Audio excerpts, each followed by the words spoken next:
Hey, what's up, guys? Another good topic for tonight. Tonight's topic is going to be where attractive women are hiding. Where are they? Because everyone is wondering where they go. Be- We see them on social media a lot. Uh, if you guys scroll through your, at least your X timeline right now, um, there seems to be a surge in women posting selfies. Now, it's because they want Grok to nudify them or they want the attention and the indignation that they crave from uh men undressing them or Grok or whatever. But yeah, we see beautiful women everywhere. We see them. It doesn't matter what niche. If you open your Instagram Reels, you're gonna see girls shaking their ass, even though the purpose of the video is something completely different. I personally have a new apartment and I'm trying to figure out how to clean it better. So I go look at cleaning content. And I do follow this female content creator that is does cleaning content, right? But in all her videos, I'm starting to notice she wears normal clothes, but it's all skin tight tops and then like pants that kind of like accentuate her butt cheeks, even though they're like floofy at the bottom. But I'm just like, there's hot chicks everywhere in every single niche doing their thing. We see them online everywhere. They're in every niche, everything, they're there. However, in real life, a lot of guys don't see them as often. We see chubby women. We see maybe we'll see one hot woman per place. Like you'll go to Target and there'll be like two in the whole store, and one of them will be an employee there. And then, excuse me, you'll see one hot woman, maybe on the way to get coffee out of nowhere. And a lot of guys are wondering, man, I see these parties, I see these pictures online of women, of attractive women. And then guys come up with theories like, "Oh, it's just college," or "Oh, they're just on a rich man's yacht," or "Oh, it was they're not that hot anyway," or whatever guys kind of like cope with or try to come up with, which is all a function of them not getting out there and trying to figure this out themselves, right? But we're here to trade notes and find out where exactly these women hang out. Attractive women. Now, when I say attractive women, I think anything from 5 to 7 is incredibly subjective. I can show you a 5, right? And I could show you what's a 7 to me. Like, let's say I take you guys Dominican Republic, and I go to places where women kinda, like, look like me in terms of skin color and just certain features. To me, those women are gonna be 7s, right? I may see a 7 to me and I'd be like, "Hey," and you're gonna be like, I'm just not she's a 5 to me, just, nothing special, like, I'm not into the chocolatey Latina woman or anything." I'm like, "Okay." But then, you take a guy, let's say a white guy, you take him to Japan, and he'll see a girl that the average guy there thinks is a 5 as a 7, right? So, the 5 to 7 range is very subjective for men, but once you get to 8 and 9, and, 10s don't really exist, but 8 and 9, um, it becomes pretty, like, it's not subjective anymore. It's, like, to the point where every guy is nervous around them. They they remind you of, like, Hollywood celebrity, but you're just beautiful woman, right? But, I would say most of the women you're gonna be seeing in your life, right, are gonna be 6s and 7s if once you gain the skill, and that's okay, right? Um and sixes and sevens are just fine. But maybe you want to be more around hotter women. Maybe you want um, to be in a place where sevens are more accessible because they have more competition and all that stuff. But for the most part, guys, eights are very rare. Nines are gate kept to hell, and five through sevens are where you're going to be living. And there's nothing wrong with that. Like that, we're not football stars or we're not whatever, right? I even see famous streamers dealing with sixes and sevens.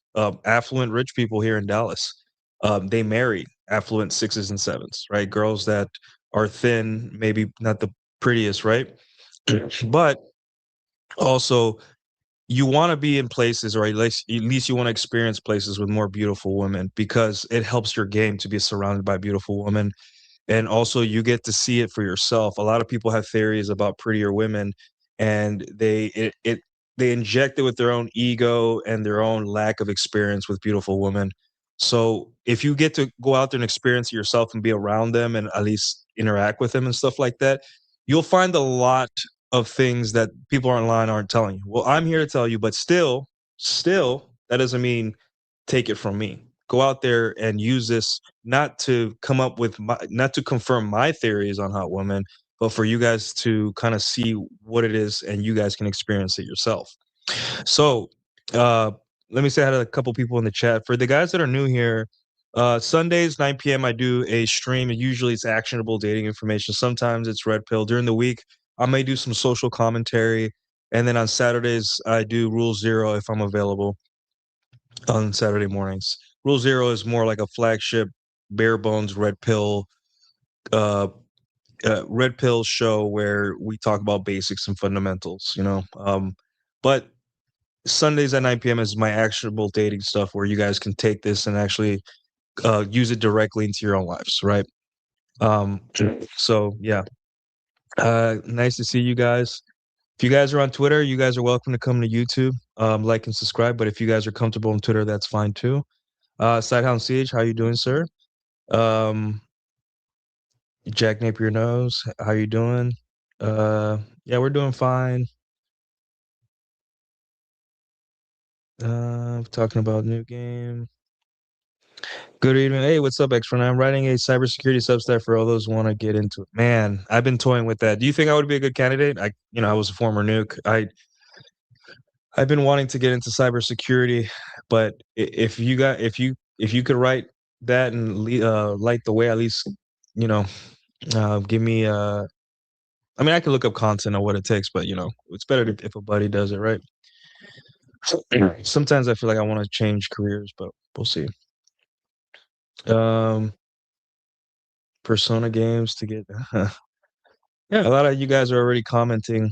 Um, Nick Sunday streams are always viable. Thank you. All right, guys, there's going to be more changes to the background and to my setup, so things will get better. I know that you guys are used to seeing all my stuff behind me closer, but I moved apartments. Uh, but I will fix that and I will make it better. Just give me a second. I'm waiting for some equipment to arrive. Let's see. Yep, glasses. Oh yeah, well thanks. Um, Nuke, I think they're all shacking it with Tyrone and Chad until they hit the late 20s and have to settle down. Yeah, but you've answered your own question, Tyrone and Chad, right? Whenever you guys come up with some kind of internet theory or something that you got from somewhere else or something that appeals to you, start pulling the string, right? Start pulling the string. So Tyrone and Chad, what is Chad and what is Tyrone? Physically, okay, tall, muscular, jawline, whatever, got it. Those, conventionally attractive things in men. Okay. In terms, are those things you can change? You can change the muscle stuff. You can't change the height, at least not with a lot of pain and money, but it's not worth it. And jawline, you could have a nice jawline if you work out, right? If your face is covered in fat, probably not going to have a nice jawline and all that. So everything is kind of adjustable in your favor if you so choose. And then Tyrone and Chad, why do they want to hook up with Tyrone and Chad? Right? Is it because they're begging for a relationship, or is it because they focus on fun, they're selfish guys, and they're respected in their friend groups and in their environment? And we can deconstruct these things to things that you can plan around, and that's why I do shows like this. Like, yeah, internet theory or this or it's all over internet. I can't be like this, blah blah blah. But the truth is, like, you can. It's just you have to deconstruct it and find out the why, and from there you plan and make a plan. And that's why I always say, "What's your plan?" Like, great, we know that they like hot guys. What now? So, um, but cool. I appreciate the comment. These are good comments. Man, I'm trying to keep up with the comments. The hot girls are with rich guys who have astronomical social skills. I'm here to tell you no. But um, hey, what's up, Doug? Hope you've been well. Yeah, I've been well. I moved throughout the new year and stuff. I'm glad it wasn't this cold this year because I got a lot done outside. So yeah, let's see. You always see more women who think they're tens than women who are actually tens, at least from my experience. Yeah, I mean, there's a reason for that, right? Women tell each other they're tens because they're trying to the way women compete with other women and filter out men, by the way, is that they encourage unattractive behaviors in women in other women. And they do this by telling women that they're perfect, telling women to be bad wives, be bad girlfriends, be bad women in general, be unlikable, because they know that women do not like to direct confrontation, right? Men are more like we own violence, right? So if a man disrespects you, you get in their face, whatever. For women, they have to do it behind the scenes. They have to do it covertly.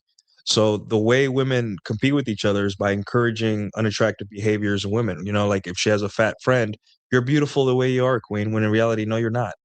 You're fat. So let me get the super chat real quick. We got a super chat from Sighthound Siege. Uh, Thank you so much, best friend! Sign on stage with the 999. Hey Nuke, I know it's kind of high school hashtag Zoomer Siege, but what do you think about meeting girls at the mall? There's also a store with rakish clothing that I've been wanting to check out. Uh here's what I gotta say. I would say go to the mall, and if where what you're doing, there's women around, you can say hello. You can strike up a conversation. But I wouldn't go to the mall just to meet women. Although I went to the mall to see a movie recently, to see the new Jujutsu Kaisen movie, and there were a lot of pretty girls, right? But here's the problem: a lot of those girls looked like uh they're in a rush, maybe it's because it was the holidays and stuff like that. And you don't know which girls are of age, right? Because it's the mall. Like, you have to ask that first because it's the mall. The mall is like one of the only places women underage girls, sorry, go. So make sure you ask their age, make sure they're of age, and then move on. But you don't need my permission, man. Ultimately, you don't need my permission. Just go do it, because we have different personalities, we have different situations, and different places in our life. For example, you may already have what you need, but if you want to talk to women at the mall just out of curiosity, there's nothing wrong with that, right? Just make sure that you have to calibrate to your environment and calibrate to the time of day as well, right? If it's at nighttime, it just seems to me when I walk around the mall at nighttime, women are like not in a rush. They're just hanging out. Like after hours, like after a 9 to 5 work shift, women are just hanging out. But um during the workday, there may not be as much people there. I know the holidays there was a lot of people. There might be as much people there. But yeah, you don't need my permission. Just go, uh, go treat it like this. Talk to everyone. Say hello to everyone as much as you can muster. And you realize that you're going to realize which people or what people are more willing to talk to you and you start to calibrate saying, hey, this is a coffee shop. I have to speak slow or lowly. Sorry, I can't speak loudly, and I got to speak a certain way because this is a coffee shop. But if you go to a salsa night, you talk to people, it's a different kind of vibe. So you have to. I cannot calibrate for you. I think it's great that you talk to people everywhere, regardless of what you're doing. Um, but be outcome independent. Don't expect one place to be better than the other. Don't expect the the mall to be some kind of silver bullet in terms of meeting women are better or anything like that, right? Um, there is no silver bullet for place for meeting women, right? At least, and it doesn't last long if there is, right? And I'm about to get into that. So, but thanks for the super chat. Hopefully that helped as a little arbitrary answer, but yeah, there's nothing wrong with it. Just you know, raves. You don't need some top tier guy or even know how to dance. Just go crazy, put a girl. Yeah, the thing is with raves, raves are are very sexual zones, right? Because women are half naked and men were shirtless, and it's a very carefree place. Women, people are doing drugs and drinking, and it's one of those places where it's dopamine and feel good and all that stuff. So it's a very sexual zone. Now, in terms of touch, I haven't been to a rave. I don't know how comfortable, like Connor saying, like just go crazy and put a girl on your shoulders. I don't know the barrier to entry to touch, right? Because you can be in your group of guys, and how acceptable it is for you to like touch women. How social are women in this environment, right? Is everyone just facing a stage and swinging their arms, or is it like people are doing circles? Like how comfortable are people are with touching? So I don't know that.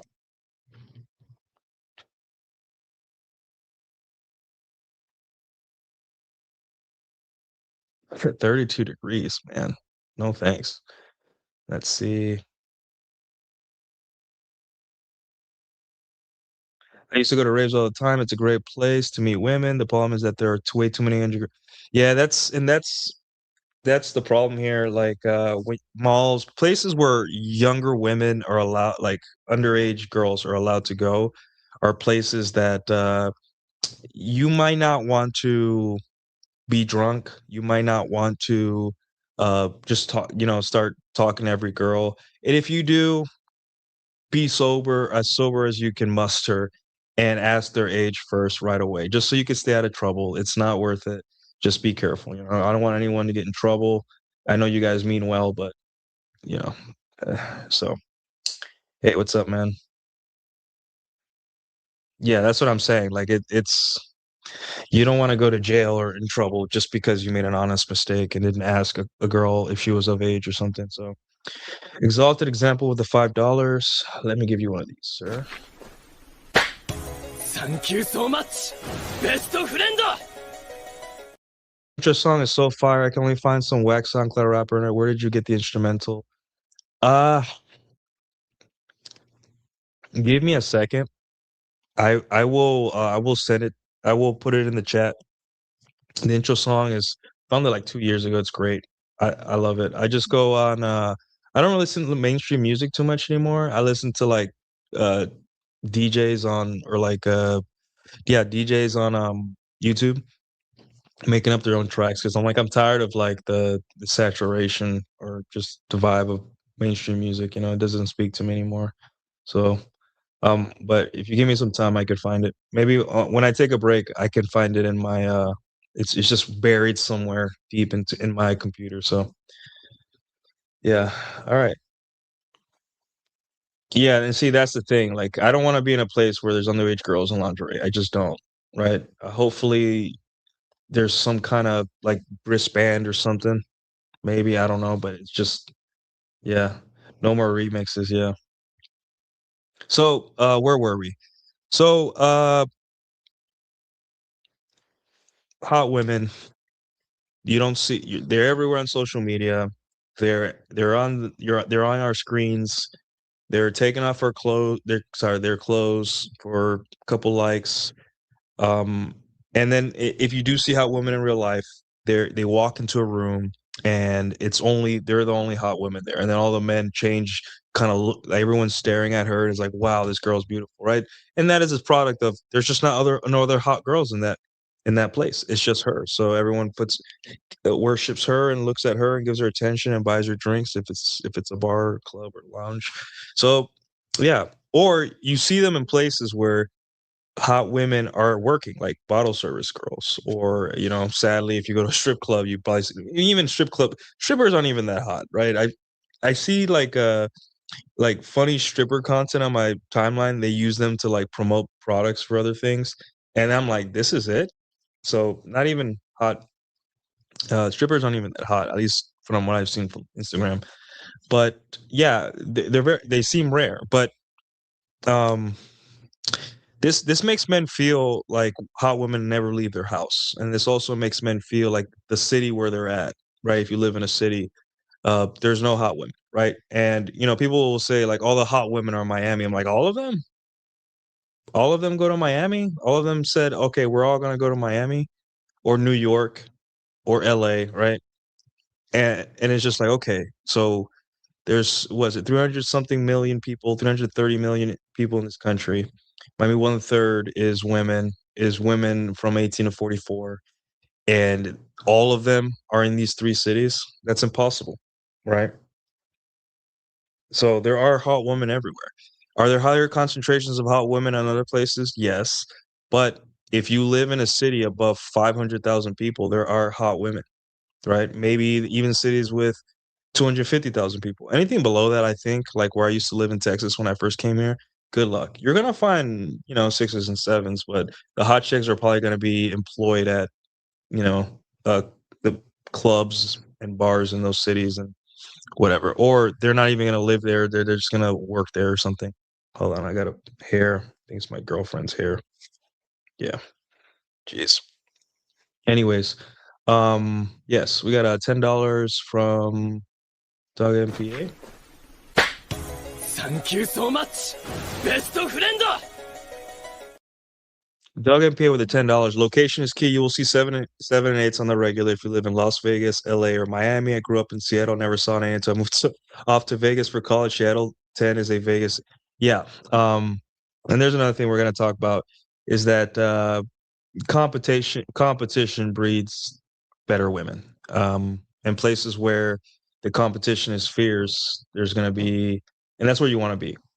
But on a less of a geographic level and more of a logistic level, like, hey, in your city, in any city, any respectable sized city in the United States, which most of us live in at least an hour away from a city. I live 5 minutes away from the center of the city, or even less. But what was I saying? Oh yeah, so it makes us feel like, hey, there is some secret underground place where all the hot women in the city hang out, or 3 or 4 places, and I can't figure it out. Where are they? And men have to this is what men do, right? So men, first off, they rely on dating apps, right? And when you're on dating apps, it's much harder to get hot women on dating apps, even if you have great pictures. Dating apps should be like a fishing rod, right? Especially now as people kind of, not, I'm gonna say, move away from dating apps, but as I see the complaints from dating apps growing bigger and bigger by the day, by the month, and I also see that a lot of women complain about dating apps and all that stuff, and that they get too many matches, or look at this message, it's just low effort, low barrier to entry. And guys, remember when I say that low barrier to entry, that's key in today's episode. Right. Super key. Low barrier to entry is like almost the reason. But think about it. Dating apps, do you need a special, what do you have to do to be on a dating app? Nothing. A selfie and an email. That's all you need. The barrier of entry is zilch. So if there is something with a low barrier of entry, that means any guy and any girl can do it, right? So let's say you are a guy that's above average. Let's say you're above average attractiveness, and you're good looking, and you make a Tinder profile or Hinge profile, and you know that in real life, girls give you the time of day. You know, you go to a coffee shop and a woman smiles and you have a conversation, and she'll even give you her number. You know that you have female friends that introduce you to their friends, and like you've had kind of good success, but you want a little bit more to see what's out there and use Hinge. Yet on Hinge and or Tinder, you get nothing, and guys are just like, "Wow, I really am ugly," or something, or not. All that soft rejection made you feel like you're unattractive. But here's the thing, it's it. Think of it like this: it is no barrier of entry, so everybody gets in there. So that means the lowest quality, and I don't like to talk about people like this, guys, but this is just in terms of dating, not their value as human beings. But lower quality people are going to rush to this because lower quality people have all the same trait as that laziness. No, they don't have the give a fucks needed to get what they want. So anytime there's an easy thing or low hanging fruit, they go for it. And these people also complain, why is this low hanging fruit with no barrier to entry where I just sit on the toilet and swipe not giving me the love of my life? Right. And I know that's unfair because some of us are struggling to get a date on dating apps, but think of it like that, right? It's a low barrier of entry. Anyone can get it, and so even if you're an attractive guy on these apps, women have to sift through 100 to 200 men, and you have to sift through maybe one magnitude less of women that are unattractive, right?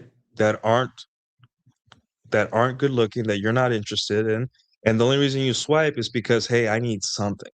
I'll at this point I'll get with anyone, right? So low barrier of entry means the women that you like are farther away from you, more matches away from you, and and it makes it difficult. And then you convince yourself, right, if you have a good profile, that you're ugly or you're unattractive or that women suck or all this and that, right? But it's a low barrier of entry. And I liken it to a club, right? So if you go to a club where they let everyone in, all backgrounds, races, socioeconomic classes, ages, and all that stuff, right? You think it's going to be harder um, to get to the women that you like? Yeah. Now pretend all those women are on the back of the club. You got to fight and push people out the way, and jump on the rafters and go under someone's legs or whatever to get to even see those women because it's packed. And by the time you get to those women have been hit on and so much that they can't even, you know, they're done. They're just, I can't do this anymore. They're done. Right. And that's all because of a low barrier to entry. And keep that in mind now. So, yeah. Bro, I had a whole multi-day conversation on Hinge with old girl just to find out she's actually 33 miles away from me. Yeah. Well, that's why we say try to move on to logistics as fast as possible, as fast as reasonable, right? Because if you don't, you're going to be wasting your time, right? Women get what they need from getting your attention, right? Remember, time is what their what is to us. So when they waste your time, it's when they fuck your time, it's like it's the same thing, right? It's a Patrice O'Neill quote. So Aaron has done the math. Only 2% of U.S. women are marriage material. Got to have realistic expectations to go overseas and get a traditional if you're a top shelf guy. 2%? I thought it was 5%. Did he change it? He used to say it's 5%. So 5% is one. So that's 1 out of 20, right? 1 out of 20. Yeah. So 1 out of 20 ain't so bad.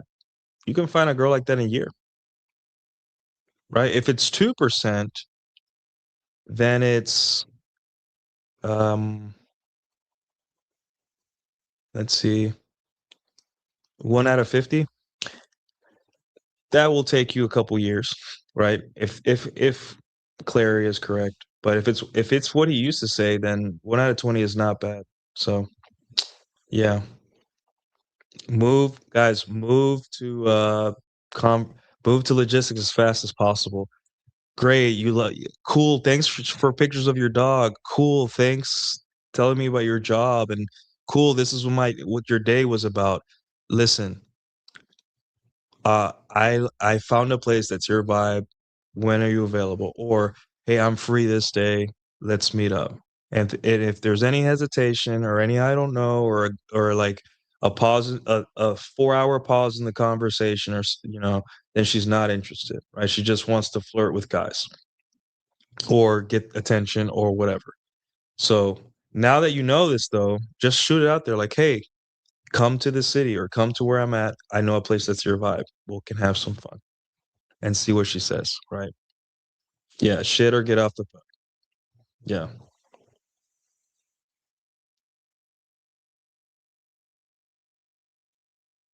All right. Oh no, I gotta get with 50 girls to find one marriage one. Also, my steak is too juicy. Um, I don't know what the ratio really is. I can tell you what I've seen, and really,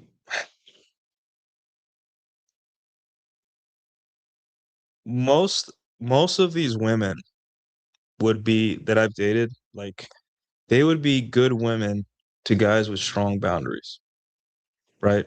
What's really I'm telling you guys, once you have your shit together and they see it and they see that you have options, right? And women aren't stupid, right? They'll see a hair on your toilet. They'll see how other women look at you when you're out. They'll see that you're like better dressed than other men. They'll see that you smell better than other men. Like they'll know, like, okay, this guy's one of those guys.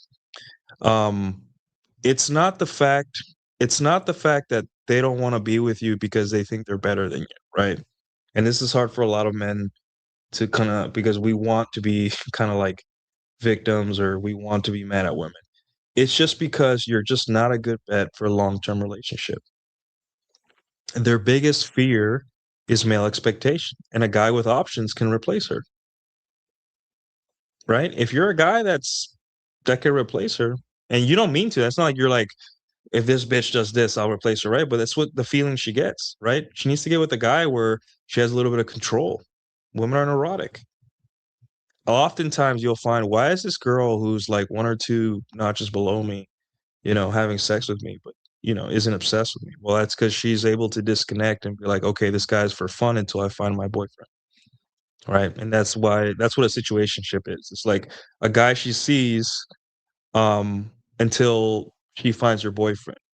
And women struggle with this because sometimes in these situationships, which is just, hey, I'm having sex with a guy.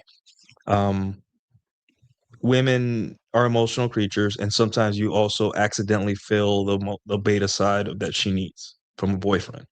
Like there will be days where she's really sad, and you guys have sex, and then you bring her favorite meal, and she's like, "Fuck!" Like she gets a little bit of feelings, because you brought her favorite meal or something, and you just did it because you're like, "Whatever," like she's sad, just hit it. I'm gonna go to the store real quick and grab something.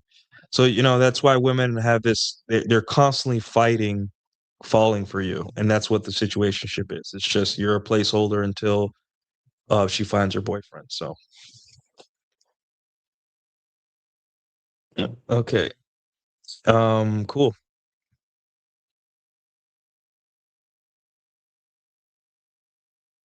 Alrighty. So, what other things do guys do when,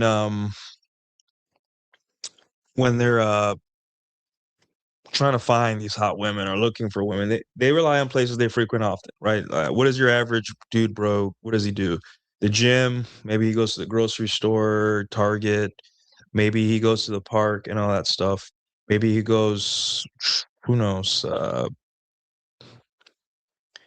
don't know, family events, wherever he goes, right? Give me 1 second, guys. I'll get your super chat in a couple seconds. Super chats in a couple seconds. Um, yeah, we don't know. They don't really exactly know where they're at, but it's a chance. Like, oh, maybe today there will be a hot chick, right? And it's annoying because I'll go to salsa night or I'll go to anywhere. And this is the number one question I hate getting asked, guys, is, hey, is there gonna be hot women there? Right. And that's how I know, like, they don't know where the hot women are. It's just a chance thing. Right? And I see men every time I go to salsa night, right? I am excited to see my friends. I'm excited to see people happy, and it's just a happy place. And, a lot of guys think, "Oh, the salsa night, that's for me to get pussy." And I'm like, "Dude, look at it like this. You should be taking care of your needs outside of just one place and one venue once a week, right? You should be attacking on all fronts, dating apps, social circles, and all that stuff. Now, if a girl takes a liking to you at this place and, you know, she seems to like you, then yeah, I don't see why not. Guys can't strike up a conversation. But it's just an annoying question because it's like, hey, where the ooga booga, where the white bitches at, or ooga booga, where the bitches at? It's just I don't want to hear that because it just makes it just makes you sound lazy. It makes it sound like you're not living a good enough life to where it's revealed to you where these women are, right? And that's why the purpose of today's show is like in order to get to where these women are, you have to live a good enough life. And I know that pisses off a lot of guys because you're like, "What do you mean? I have a job and I'm tired and I'm a good guy. I should be able to have access to hot women." I'm like, "No, that's not the reality. You don't just get to be around hot women because you have a job and you exist, right? There's a barrier of entry that you have to pass through." But yeah, uh, it those kinda guys bring down the mood, right? Because they're trying to focus more on getting women the easy way and not enjoying the moment, not enjoying the venue, right, for what it is. I When I stopped seeing salsa night as a place to get laid, I started seeing, "Hey, this is a place where I get to see the same people often, and I'm starting to make friends." And I'm I get to see my friends from time to time. Um, and the music's good because 'cause I'm Dominican, I like to hear bachata music, and I like to dance. And, there's some gossip going around. I get to hear some gossip, and I get to see my DJ friend and all these things, right? It's a positive thing because I'm socializing and it puts me in a good mood. And I go there so much that everyone treats me like family, and I'm like, "Wow, this is nice," especially when you don't have your family nearby, like my parents are in Puerto Rico. So, let me hold that thought. Let me get these super chats. Thank you so much, best friend! Ben HMN with the $10. Zero app success, even with the holiday season. Bald men can be online products. We have to be on the shelves. Went to bars consider the holidays have promising positive interactions with women. Yeah, you do what works for you, right? Now, if you want to dig into why you're not getting matches, right? That's going to require an extreme level of honesty, right? And the only way you self-improvement is proportional to the amount of unflattering truths you're willing to accept about yourself. Is there another bald guy getting laid on dating apps? Yes.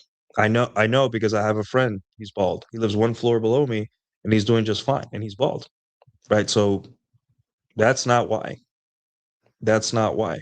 However, if you're doing well in person, that's harder than dating apps because you risk face-to-face rejection. Dating apps, the problem with dating apps is that you don't face rejection. There's a lack of face rejection from a woman, so it doesn't make you better with women, right? And it also when there's rejection on the line, you tend to be you act more attractive. At least you try to because your brain is more engaged. The problem solving parts of your brain turn on when you see attractive women. So, yeah. Dark Knight Dev with the $5. Thank you so much, best friend! I live in Jamaica. Dark Knight Dead with the $5. I live in Jamaica, Queens. When I want to go to a nice bar that has Latinas, I go to Astoria or I go to downtown Manhattan. Any free spot gets shy twice. Oh man, yeah, and we're about to get to that point. Dark Knight Dev got ahead of me here, but yeah, we're gonna get to this point here soon. So, um, Connor, Salt Night is my happy place. Facts, man. You got to go for you. I play at Badminton Club Religious. I go there downtown Milan. Everyone now I know you. Yeah, and that's the best attitude, and that's the most attractive attitude, right? I've seen it. I've seen guys that they care about is like dancing with the hottest girl that shows up, right? And for me, it's like, hey, this is one of the last pieces of my soul that I have that's belongs to Latin America. This is how I keep that part of me alive. It's all I have left, right? Because I can't even eat the food because the food has bad macros. Like I love Dominican food, but the macros are terrible. So I gotta eat, steak, rice, fish. So and I don't there's not a lot of Dominicans here. Like, yeah, I have Dominican friends and all that stuff, but it's not, it's the last thing I have that keeps my soul tied to my the birthplace of my parents. So when I go there, I'm happy. And there was times where I wasn't happy and I had to drink 2 margaritas to put me in the mood, but now I walk in and I'm happy, and you realize that over time, one of the reasons that keeps me level, and sometimes I get into my own head and I get complicated thoughts and whatever, sometimes going out and having a couple dances or even just a margarita and a conversation with a friend is enough to give me like, whoa, like all that brain fog and all that internet stupid manosphere shit fog out of my head and back on track. So yeah. Thanks, Dark Knight Dev. We're gonna talk about this now. Okay, so um and even if you do find hot women in these day-to-day places, like you go to the gym, and there's hot women at the gym, don't get me wrong. Like my gym has, because it's a place where people go to get hot. So yeah, it's gonna have hot women. Um, they seem closed off, they seem in a rush, they seem like, some of them will give you the time of day, all that stuff, but it's just not the same as a girl being like giving you her full attention, right? Unless you're like you're a PUA and you have the skills, or you're in a part of the country where there women are very receptive to men's approaches, right? Like from what I've heard, for all the shit Miami gets, Miami is a gold mine for pickup artistry. I heard that the women there are more open to being approached than in Dallas, right? And that's just guys telling me here, friends of mine telling me here. I don't know that. I haven't experienced that, but hey, it kind of makes sense because maybe Miami is more of a walkable city where everyone's out. Maybe it's because La Latino culture is the predominant culture there, and we're more we like to talk more. We're more conversationalist. Maybe it's because the competition is high, and also maybe it's because the way the men move there is just by throwing money and opportunities and invites to parties and stuff like that, right? When and then just the fact that a man has the balls to walk up to them blows their mind. Like, wow, you're a guy that's not trying to just like he's directly asking me to date. He's not like inviting me to a party or saying I should come to the club tonight or you know asking to be a sugar daddy or something. So that makes a lot of sense to me. So yeah. So ultimately, guys, let's take a break and then we're gonna find out where these women are. Let's take a quick break.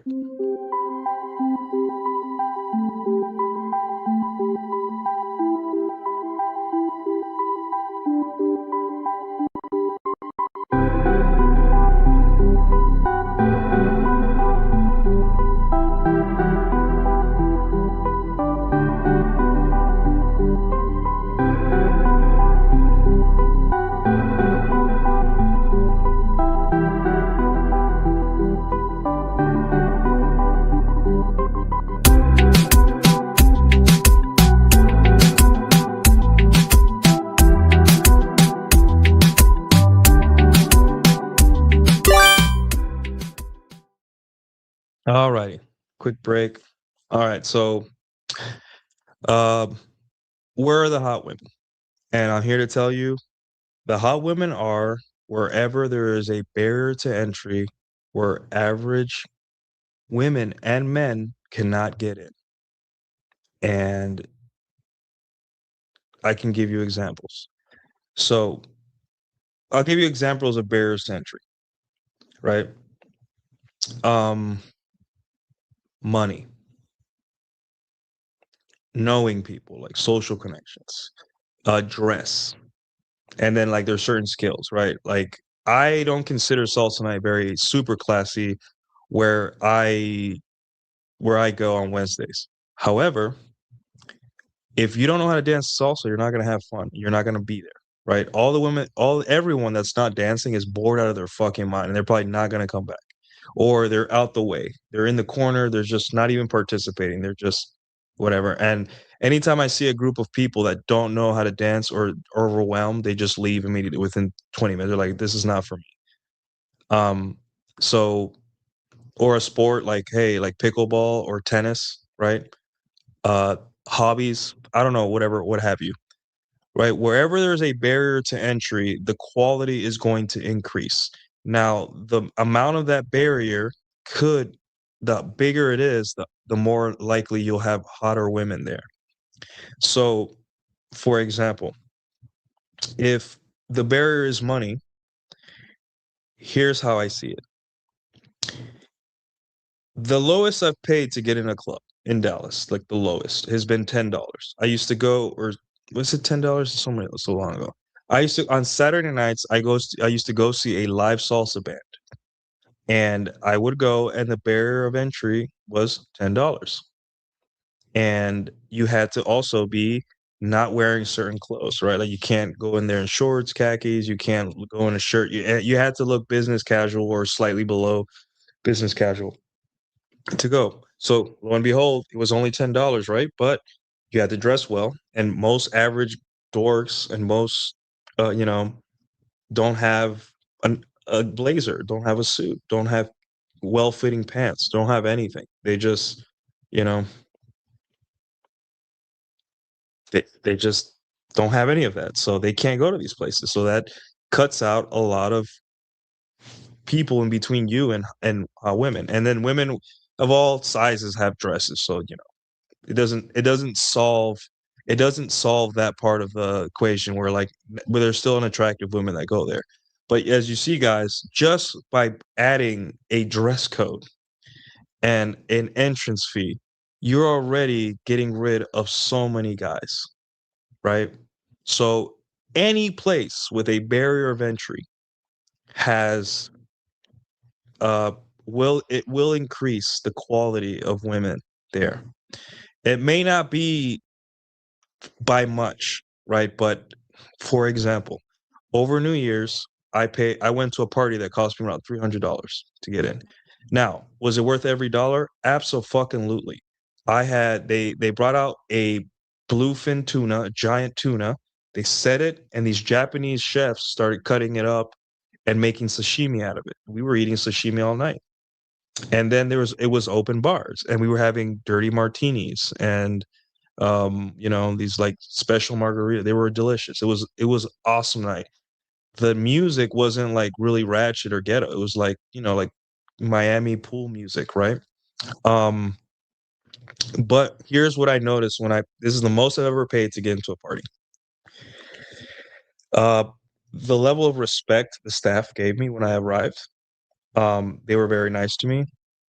They say, "Hey, are you having fun? How are you?" It wasn't like the go-go dancer girls that'll like come up to you and dance with you and be like, "Hey, party," like that shit. Like I hate that shit. But they genuinely were like, like, "Is everything okay? You need anything? Cool." And they would move on, right? $300, and I'm already getting treated like a human being to a place I've never been, right? Here's another thing I noticed. The bartenders were very nice and very cordial, and they weren't ignoring me at all. So there's that. And these are, I'm talking about things apart from the women. I'll get to that in a second. The food was delicious. There was a separate bar for champagne, and there was a separate area for like fried stuff. If you didn't want to eat the sashimi, you can have fried, meat or whatever. It was delicious. And yeah, there were older people that were in their 50s, but they seemed so nice. Everyone was much more sociable. Hmm. Including the women. Everyone seemed more sociable, more like, hey, I'm more willing to talk to people and open up more. And why is that? So let's think. Two things, right? Hotter women are going to these parties that are more expensive. I don't know how they afford it. Maybe it's because they have good jobs. Maybe it's because they're willing to do it. Maybe it's because they themselves want to be around higher status men, men that are worth their salt, men that would pay the money just to be away from everyone else on New Year's Eve and have a private, fun location to enjoy it. So when I go to these places, the women seem to be taller, thinner, a lot more big fake boobs, right? But guys associate that with bitchiness, closed offness, blah blah blah. Because when you see these women, you see them online being bitchy because that's what gets clicks, or you see them in a store or on the street where they're just like. But think of it like this, guys. If a woman sees you in a place that's hard to get into, whether it be money, knowing people, dress, or skills, she's more willing to give you the time of day because she has she has already the filtering has already been done. She already feels more comfortable because she knows that at a minimum you are meeting one of those competencies, which is, hey, a broke guy is not going to be paying $300 to get into a party. Do you have to do it as a man? No, but I'm just saying that the talent there that I saw and the talent that I see at places where there's barriers of entry is much better. It's much better. Any place where anyone can get into, the women are not going to be as hot. Women are not stupid. They don't want to be around guys and get hit on average guys. They don't want to do that. It's a waste of their time. They want to be around hotter guys. Now, is every place about money? No. I have a cigar lounge I go to, and yes, cigar lounges they smell like tobacco, which to me is an amazing smell.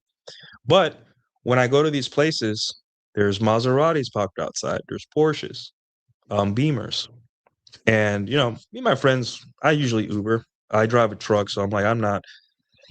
Yeah, I just Uber. It's up the road. It's 7-minute drive. Just Uber, just in case I have one whiskey too many or whatever. And I go to these places, and again, I see the women, and it's almost like a family place because it's a legacy. It's a restaurant that's like almost like a family-oriented place, but it's also in the back. There's a cigar lounge, and the other day we were pulling up to it, um, and there was a carriage pulling up, and outside of the carriage popped out a whole family, an older family, like maybe the daughter was 16 or an adult, and then the wife was older and all that stuff. We joked that, hey, the guy probably cheated on his wife, and that's why he's doing the most. They hop out of this lit up carriage and all that stuff.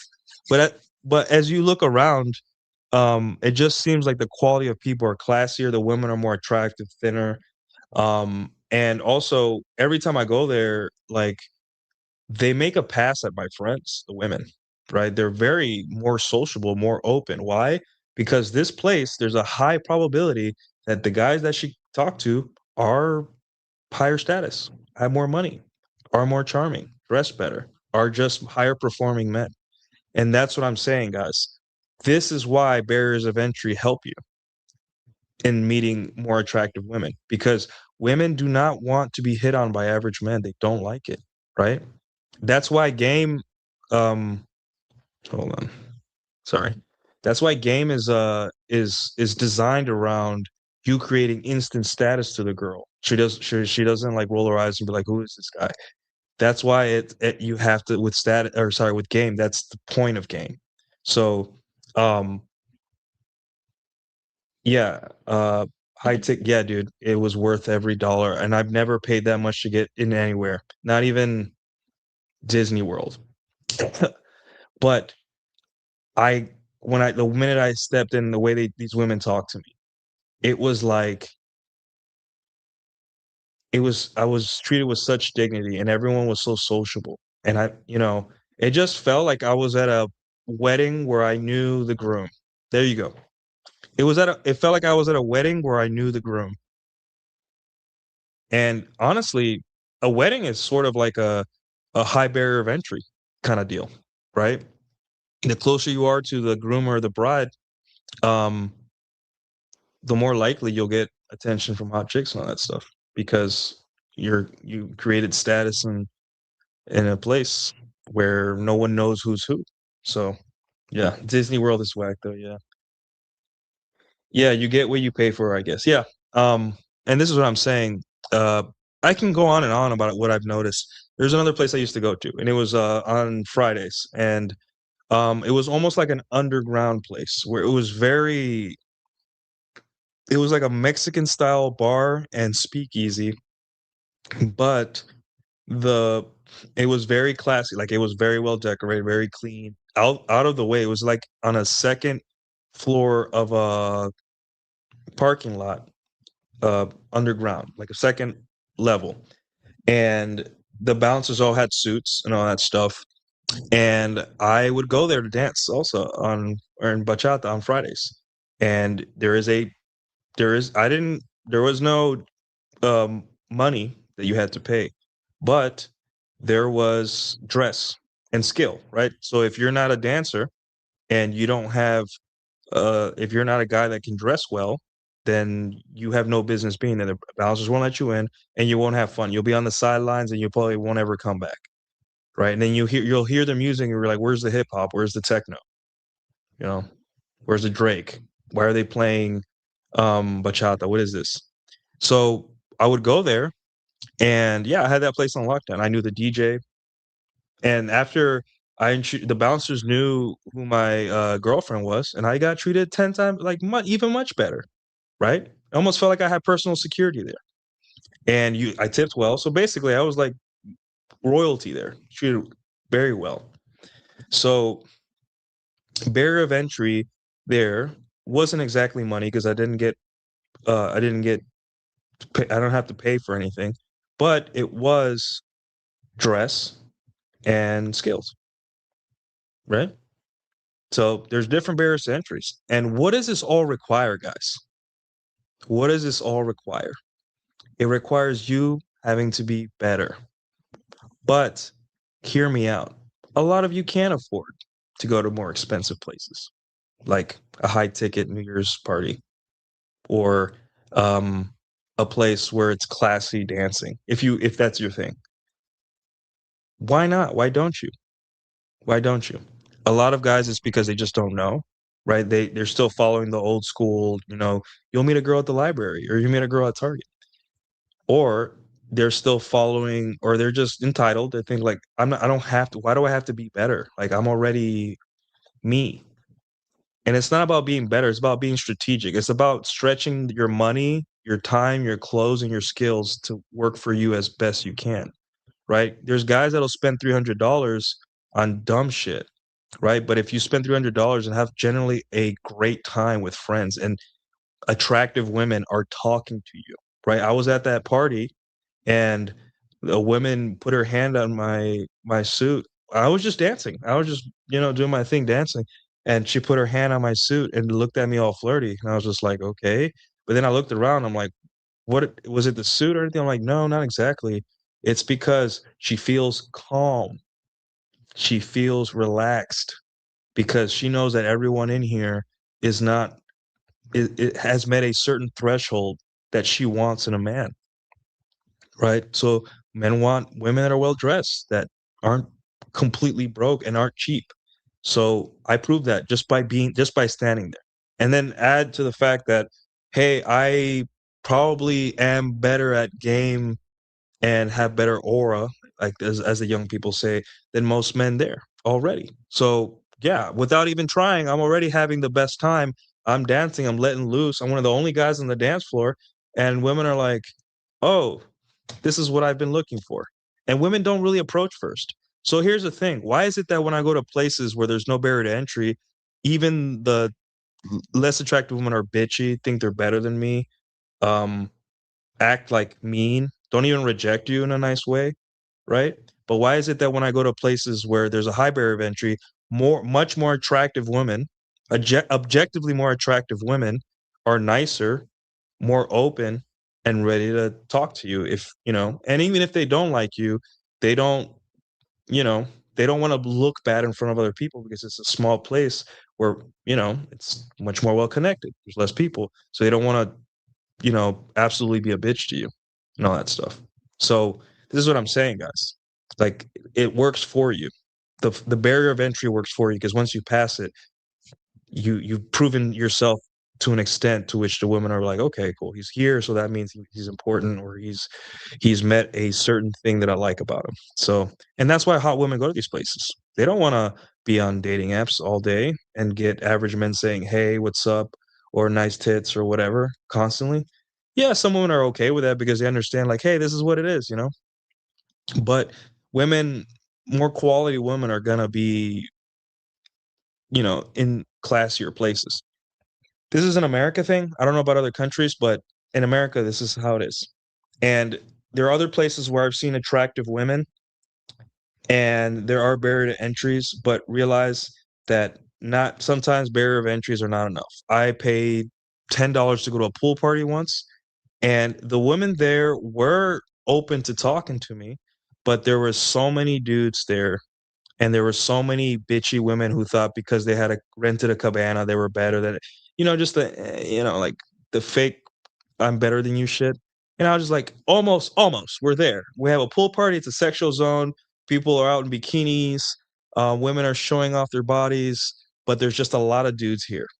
And right now, there's nowhere to sit besides the pool, and it's hot, and there's women um, who think they're better than me because they have a cabana and all that stuff. So yeah, it's not exactly $10 isn't exactly a barrier of entry, right? However, $10 to go see a salsa band in a classy place, a semi-classy place, and then adding to the fact there's a dress code, add to the fact that if you don't know how to dance, you're just gonna be standing around, be bored, you're gonna be excluded from the activity, basically. That's gonna there's gonna be hotter women, and in those places where there's all those barriers of entry, women are like, "Wow, a guy with a well-fitting suit who knows how to dance, who's willing to pay to get in here, who also, um, smells good. Uh, cool. This solves a lot of my problems for me. I don't have to filter as hard. I don't have to like look at him and be like, "The fuck do you want? Like, are you as awesome as you? Like, who are you?" So yeah, as if a place smells like weed, dude, don't go. Don't go. It's not worth it. It's low status behavior. You don't unless it's I don't know. What would be an instance where if a place smells like weed, there's gonna be hot women there? A concert, and even then, a concert is not a place to hit on one. So yeah.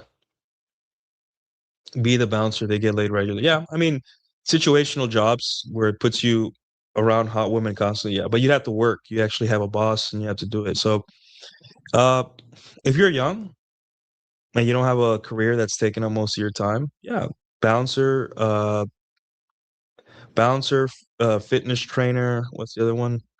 Bartender, stuff like that. Have second, a double life as being in a band. All those things will get you laid. You don't even need game, barely.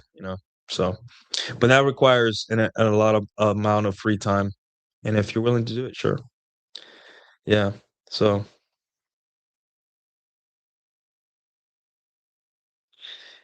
yeah, but the thing is, like, in terms of music, uh, salsa will always turn away ghetto people. Ghetto people cannot handle salsa. They hear salsa and they run the fuck away. Just like, I think, two-step, like country music, when you go to two-step, country dancing, that all ghetto people, at least brown and black ghetto people, they're not gonna it it kicks them out of there. They cannot handle it. So that's what I'm saying. Um, Even music can deter certain people. Um, but yeah, barriers of entry. You want to be places where it's hard to get into. And what does that require you as a dude to do? You gotta live a life, man. And you can't just be hanging out with the same guys smoking weed and just playing video games every day, right? If you so choose. If that's what you want, then that's the results you're gonna get. But you have to, and when I say socialize, that isn't to say become friends with every single guy and just want to hang out with everyone, right? Hang out with quality people. People that could get you places, people that are also well connected, right? And I'm not trying to be like, hey, one of those network guys, right? But also, as you become better, more interesting, more put together, and you have more things to offer people, you're going to realize that more people want to hang out with you. and they're going to open doors for you, and you're going to be allowed in places that are better, and the women are going to be much more quality. And once you do that, right, it's a weird subversion of what the internet says, where hot women are bitchy and mean, and mid women are less bitchy and mean. But when you go to these places, I'm like, the hot women, these women are nicer to me than the women. I go to places where there's no barrier to entry, right? And it's like, you know how, like on Access Vegas, Rolo would ask the woman, "What do you rate yourself?" And they'll say, "I'm 7, I'm an 8," or they'll say, "I'm a 6, I'm a 7." And those women are like like they're like Vegas strippers. They look amazing, right? Their bodies look amazing. But you go to like a show like, I don't know, Fresh and Fair or whatever, and you ask the girls to rate themselves and they're just like 10, 10, 10. You're just like, why is it that the less attractive women or the trashier women are rating themselves 10, but the women whose job is it to be like bottle girls in the most, in Las Vegas, they're humble. They're more humble about their looks. It's because also in these places, it's hot women versus hot women versus hot women, right? Like if there's two hot women in a place where and there's all the rest are mid women, right? Those hot women are gonna be bitchy and think they're the shit, right? Women are a product of their environment. But if you go to a place where the girl walks in, thinks she's hot, and then a girl that's taller, Nordic with green eyes walks in, and then another Latina walks in that's gorgeous, and she's like, "Well, fuck, these women are hot." And then you often hear it, like I've heard female friends or even women I'm dating, like, "Man, the women in here are gorgeous," right? Because they know. And um, one of the things you can do to kind of impress women, right, is to take them to places where women are hotter than the girl you're on a date with, or just as hot, right? For some reason, that makes them feel like, wow, this guy's a winner. And that's the basis as to why I say your first date should be somewhere classy. And I don't mean that in a way to like make you spend more money or anything, because drinks are kind of like, even if you go to a dive bar and get a whiskey, and you go to a um like a classy lounge or bar to get a whiskey, the price difference, unless you're adding like sugar and juices and stuff like that, is three whiskeys at the dive bar versus three whiskeys at a nice place. The price difference is like $20 total, right? $25, $30 if you're like adding sugar and juices and whatever. So it's not the drinks that you're going to be spending on, right? It's just you have to understand that you're trying to win, and you have to set up the logistics. The part of logistics is the level of the music, the seating, the staff. You got to do all this work, right? And I know it may sound exhausting, but at some point, it's going to be self-sustaining, where you're not going to have to think, where do I take this girl? You already know. You got 3 spots that you know where to take women. You can cycle through them, right? Oh, I don't know what time. You already know what time. Everything becomes a well-oiled machine, where the dating system that I've proposed um, is very effective in revealing women that are down to see you, show up, and sleep with you, and women that are not. It may not guarantee sex or a relationship downstream of that, but it does guarantee. It does filter out women that don't want to see you, right? And a lot of the struggles men have today is that they force it. A women will be like, text them, go 24 hours without texting them, and they still want to force it. Like a girl spends a whole 24 hours. Hell, for me, it was like 12 hours or 18 hours without texting me. Okay, cool. She's not interested. She's cold lead. I'm gonna leave her there. I'm not gonna like, hey, what's up? Or I'm not gonna hit her up or anything. I'm just gonna be like, it's cold, and then move on to the next one. And that's what the purpose of a system is. What it does: filter out for interest, filter out for a woman that'll actually show up. But you have to do something when she shows up. You have to, you know, you have to have better logistics than the average guy. The average guy's going to take her to dinner. The average guy's going to take her to a shitty place that's loud and that's hot or that's too cold or whatever. But take some time to go look at Google Maps and look at places, look at ratings. Take a Tuesday out and go there and have a drink. Chop it up. If you like the place, start chopping it up with the staff. Tip well and be like, okay, you guys have any drink specials? Oh, Wednesdays is ladies' night. Okay, well, I guess I'm gonna bring girls here on Wednesday and save myself 50% on the money. And then you find a second place, right? And that second place, hopefully, maybe it's 2 blocks down or a short 2-minute Uber ride away. Hey, and you go to the second place, and maybe it's a little more laid back. Maybe hey, the music's not loud, but it feels like sexy. The lights are red, and there's couches. Oh shit, couches where I could sit with the girl. We can get even closer, right? I'm gonna have a drink here and see what it's like. I'm gonna do some research. All of this you can do in 1 week, guys. 1 week or 2 weeks. Down pat. Down pat. You can find 3 places. You just gotta sit down and do it. Maps, Google, what are 3 places? Look at the ratings, reviews, go there, find out, and boom, you have 3 spots where you take women. Then there's always word of mouth. We're like, hey, where do you take girls? Or hey, like, what's a good spot? Look at your Instagram. Your Instagram is not only for looking at asses. You can look and find venues on Instagram. And yeah, it's systemic, right? If you guys ever want me to do a beginning to end logistics seminar where I explain my whole thing I do, I will absolutely do that, right? I won't make it long. Like today's show ran long because you guys are on fire in the chat, and I like you guys, and I want to respond to you guys. But I can do a short seminar. I can make it as short as I possibly can, and I'll run through the whole reason, like all the things I did to get near perfect logistics in my life, right? And speaking of that, barriers of entry are part of the logistics. You want to places, think of it like this: a first date spot that has a dress code, that's a good sign. That's a good sign. There's not going to be ghetto people there, right? Because ghetto people don't have suits. Ghetto people don't like, putting on high heels and looking pretty, wearing cocktail dresses. They don't like that. Some of them are just too fat.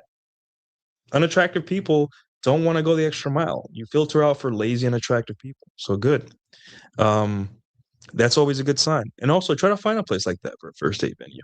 A dress code, right? Especially if you're an older guy, like in your 30s, wearing a suit to a date, never a bad idea. You look sexier to women when you wear a suit. Obviously I don't think you should wear a tie, but but unbuttoned. It's your vibe now, dude. You're a mature guy. You're feeling that hot older guy role that she sees. You always have to wear that. No, there's other options, right? But think about that for a little bit. Hey, if I take her to a place where there's a barrier of entry, she'll feel like it shows higher investment because you're not taking her to some dingy place.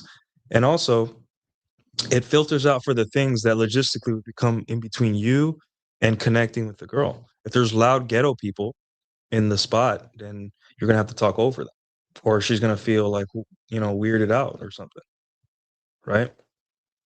Or they're not going to have etiquette, and it's going to feel like it's going to bring the vibe down, as the Zoomers say. I don't think you should be take her to places where money is the main barrier of entry, right? Like an expensive place, right? But I think when taking girls on first dates, dress is something that will definitely, somewhere where you have to not look like shit, will automatically almost qualifies it completely as a good first date spot. So think about that, guys, when you're looking for places to take women, places where, and if you're not sure, walk in. Are there women in cocktail dresses? Are there men wearing blazers, right? Is there a Porsche parked outside? Those are the places you want to look and be like, okay, classy people are going here. This is where you should go. This is where I would take a girl. And it's not only to impress her. A lot of guys are like, oh, I want to impress her. Okay, sure. But it's also anything that comes between you and connecting with the girl, you want to mitigate as much as possible. So tough, hard seats, right? You don't want to, maybe a nice soft couch. There's nothing, it's sexy. A girl sits next to you on a soft couch, a soft luxury couch, and she's comfortable and she feels like, whoa, like I feel like I'm in a sexy hotel somewhere. Or I don't know. But yeah, that's just what it is, right? Barriers of entry are there for a reason. Use them to your advantage. You don't have to jump on every expensive party that to go to, right? Although it's guaranteed that if it's an expensive party to get into, the women will be more attractive, right? We've already talked about that. However, just places where you know people, in order to get in, you need to know someone, or dress or skills. That alone will increase the quality of people. Salsa night plus dress and plus knowing people, because if you don't know people, you're not going to get to this spot because it's so out of the way. And when I say know people, like for example, I brought my girlfriend around to this place, right? And the bouncers treated all my friends much better. Like we became like the royalty of this place, right? Because my girlfriend's like a celebrity that the bouncers knew, so they started treating my people really good, right? I really miss this spot. I really wish it was open because I got treated like like royalty there. But you see what I'm saying? Like in order to achieve the money to be able to pay $300 for an awesome New Year's party, in order to be the kind of guy that people want to know and open doors for, be the type of guy who sits down and analyzes what looks best on me. I need to go get a tailored suit. What colors look best? And to be the type of guy that has skills outside of video games and tweeting or something, right? You have to be better. Yeah, and better people guys think better means more deadlift. No, maybe you have the money, but you're just irresponsible with money. So maybe you have to sit down and be like, okay, I got to be financially responsible. So I got to figure out my money and where it's going. There you go. That's self-improvement. Maybe I don't socialize enough. Maybe I'm just not good at socializing because all I talk about is myself. There you go. Stop talking about yourself. Be generally curious in other people. Make connections. Check up on people, right? Don't go into your cave and not text anyone for a week, you know? Follow up on people. And you realize that, holy shit, you can't alpha your way into a better life sometimes. You can definitely charm your way to a better life. Being nice to people, asking, following up is much more effective at getting the life you want than a 405 deadlift. Although a 405 deadlift is impressive, but you know, make sure you focus on what's effective. Um, Dress, you have to sit down. You have to get your body right, in order to dress well. You have to tailor suits. You have to figure out your style archetype. You got to have different things you want to try. You have to give a shit. And the skills, of course, dancing takes practice, tennis, pickleball, whatever takes practice. Any hobby, any sexy hobby where hot women would be there, or it's exclusionary. There's a barrier of entry. Hell, even volleyball, right?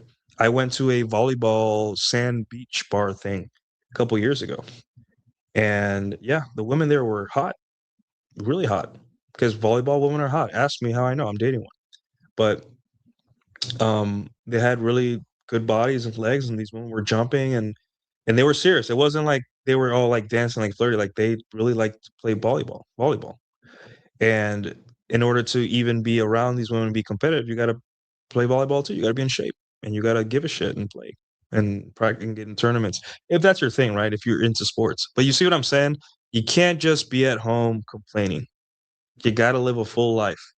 And this is why men are mad, because now getting women that are attractive requires you to live a full life. And it's frustrating because what is a full life? No one knows. Everyone says, well, it's children and and a wife and a job. Okay. Some guys like, oh, it's partying on a yacht. I'm like, okay. Some guys is like, oh, it's creating your own business. Okay, cool. Every guy has their own definition of living a full life. Yes. Living a full life is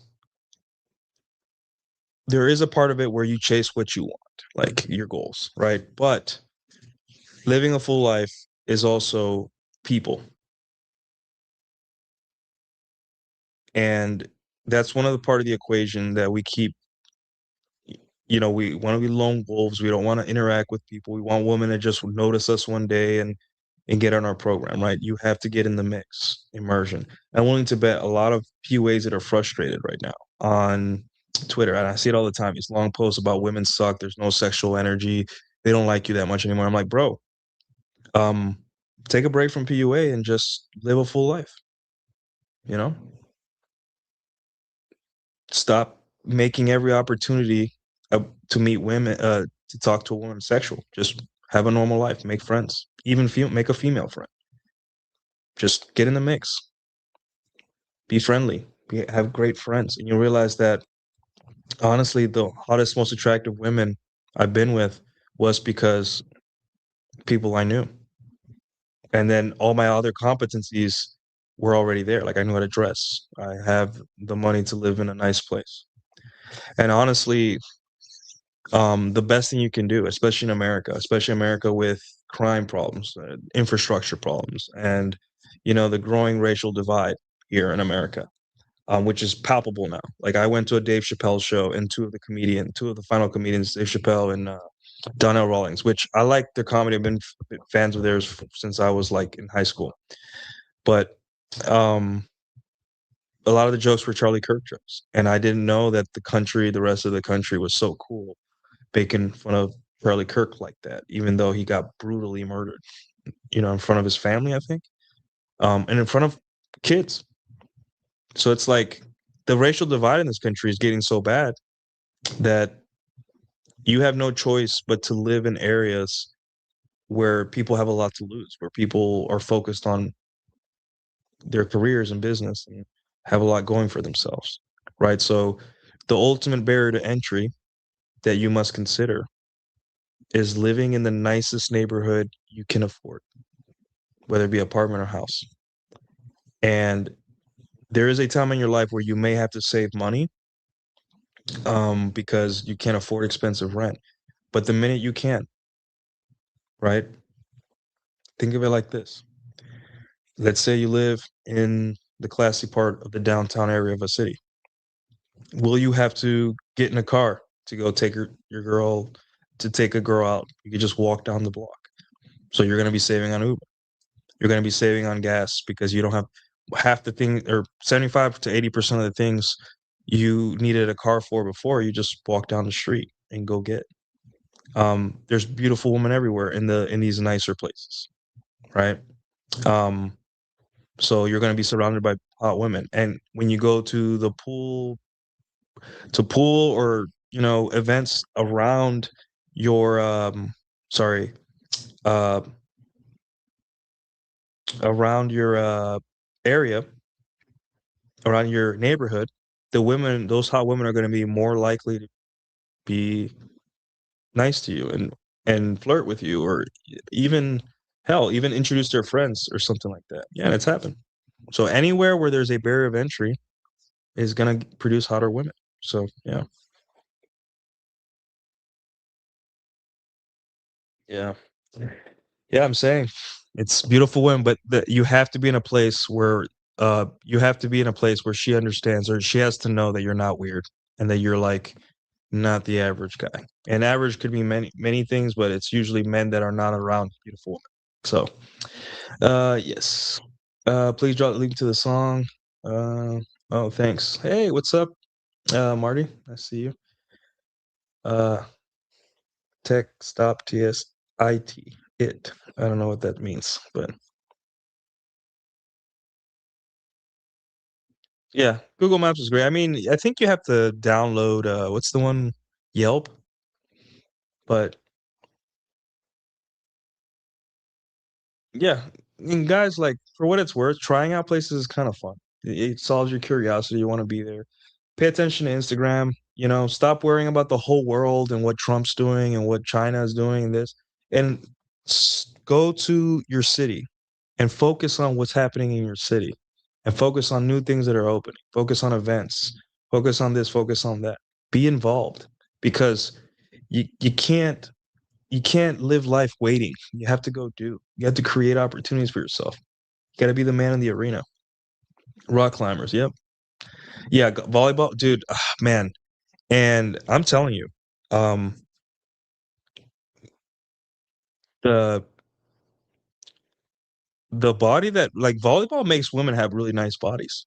Like I don't know what it is. Maybe it's the jumping, but yeah, volleyball women have like go watch the Olympics or any beach volleyball. Those women look amazing, right? They don't even look masculine, right? They still look feminine, and they're great volleyball players. So Waze, I've never downloaded Waze, but my full life right now just has a bunch of dudes. But I see what you're saying. Yeah, just um, you'll realize that a lot of the reason men don't have what they want is because they keep, and this is gonna sound mean, you keep hanging out with the same people that also don't have anything going on, or hey, or also don't have well connected, not doing anything besides going to work, coming home, going to work, coming home. You gotta do more. You gotta go to more places, be more involved, be more social. And it's hard because I'm like that. I don't like to talk to everyone, but I have to force myself. And I realized like, wow, my life's getting really full. Like I have a place to go on Wednesdays and I'm a good dancer now. Um, I'm in a relationship. I'm making content online. People like I got recognized the other day in the gym last week, and I'm getting recognized like once a month now, and it's probably gonna like ramp up maybe one day. And it's just like, wow, like I'm in the mix. And I was terrified. Not terrified, I'm just like, this is a lot. This is a lot. Like, holy shit. But that's life. That's what it's supposed to be. Right? Everyone talks about women used to be like this, but men used to talk to everyone, right? Collectivist culture. It's just taking a little bit of collectivism and injecting it into your own life, where you check on people, where you date local, you date people that people introduced you to, where you kind of build a little circle of people, and you get up off your ass, and every opportunity you have to socialize, you do it. The other day, I got invited to a cigar place that is, the nicest cigar place, but I kind of didn't want to go, but I went anyway. Um, and I had a great time. I met people that used to be bouncers, and I played pool. And I'm like, wow, you see how the brain does try to convince you it's not worth it. I want to play my video games. Video games will always be there when you get back, right? But once I did it and I got out there, I'm like, man, I'm fucking glad I got out the house. And I was like rotting away in my house. So yeah. Wow. All right, so let me find the name. God damn it. You know what? I'll put it in the YouTube comments because I have to open Canva and find the title. And I have to play it to make sure which one is which because it has a weird name. It has like, something something type beat, blah blah blah. So I'll just put it in the YouTube comments when I find it. But yeah, guys, that's the best barrier of entry is paying more expensive rent. I know it sounds like a financially responsible decision, but here's what happened since decided to live in a nice part of the city. First off, my friends are moving here. So they see how I live. They see that I live in a decent life, and um they want to move here too. So there's that. I'm surrounded by pretty women. There's a hot yoga studio under me. There's a coffee shop, a market coffee shop thing. There's brunch spots. I walk my dog every day by all these places, by the bar that I used to take women, and there's women everywhere. So it kind of like programs guys to like, hey, that abundance mentality. It may not be the same as talking to them, but it feels like, hey, there's pretty women everywhere. There's no need to stress over pretty women because there's an endless supply. Um, it's cleaner. It's a more dignified way of living. It's not loud. Um, People respect each other more, and ultimately, you are around people that are also high performing, and you get that. Like, hey, everyone here is on a certain level. I want to meet that level too. So yeah, I think it's worth it, and it's the barrier of entry that's helped me the most in my dating life to get me away from ratchet and ghetto and all that stuff. And women that on online dating apps want to date you, you're driving 20 minutes from the suburbs to come see you, and they see that the crosswalks are made out of bricks, and there's white women walking expensive dogs at 8 p.m. And they're like, "Oh shit, this guy is not the average guy. This guy he's thoughtful. He took me to a nice place. The last guy that was my age took me to a dingy place, or we had a ramen date, and I was just like, okay, but here's taking me to a sexy date and all that stuff. I'm glad I wore a dress. Oh, is that him in the suit? Okay, cool. Hey, looks like there's a dress code outside up here. Oh wow. Hey, every girl in here is like 5'10" and up, and they're all like these Nordic looking women, you know. Oh, hey, people are getting brought drinks and like treasure chests and all that stuff. What is a woman gonna think? I gotta fuck this guy. This guy is a cut above the rest. I hope all he has to do is not talk me out of it. And there you go, guys. Barriers of entry are one of the number one things that'll help you get laid. So think about that. So yeah. I think I've said what I had to say. The show ran a little long. Sorry, guys. I know that I try to shorten these topics, but I like the guys were very active in the chat, and you guys had a lot of good things to say. So, yeah, network is important. But you guys get it, right? Find places that are hard to get into for the average guy, and watch how the women get nicer, more attractive, more open to talk to you and give you the time of day. And there you go, guys. I solved it. Where are the hot women? Michael Knowles isn't going to tell you. Matt Walsh isn't going to tell you. What's the bald guy? What's his name? I don't know. All these guys that are not men in the arena. Guys that got married 10, 20 years ago. Guys that have never used a dating app. Guys that aren't in shape. Guys that haven't faced a rejection from a woman in 2 decades. Want to tell you where to find the hot women. They're not out there. They're not like us. You guys are men in the arena. They're the retired fat aristocrats on the side, you know, laughing at how hard we're trying and telling us that we don't know what we're doing. Meanwhile, we're all caught up winning, trying to win, and we're trying to be the men in the arena. And this is part of it. And these are all the little tidbits of knowledge that I learned and I'm still learning. And hopefully you guys find this useful, or at least kind of gives you a new perspective. And don't feel bad, right? If you go to a place with a low barrier of entry and the women are bitchy, you know why? Low barrier of entry. But if you go to a place where the women it's a big barrier of entry, or there is a barrier of entry to participate or to enter, then hey, don't be surprised when women approach you first, because that's what happened on New Year's. I got approached, and I'm like, you know, can't. I'm taken, but my friend felt it. It just felt like people were nicer, more open. Everyone was more social. It's almost like everyone was dying to like talk to each other. Men, women, men to men, women to women, men to women, women to men. It just felt like, hey, this is like a true little collectivist society. Yeah. And hey guys, life takes a lot out of you. Sometimes money, sometimes time. You know, you could spend it on a video game, and trust me, guys, I love video games. I love video games, but your mind, your soul, and your penis will thank you for just giving a little bit more than the average guy. So, anyways, guys, I appreciate you guys being here. There's 1,029 of you on Twitter.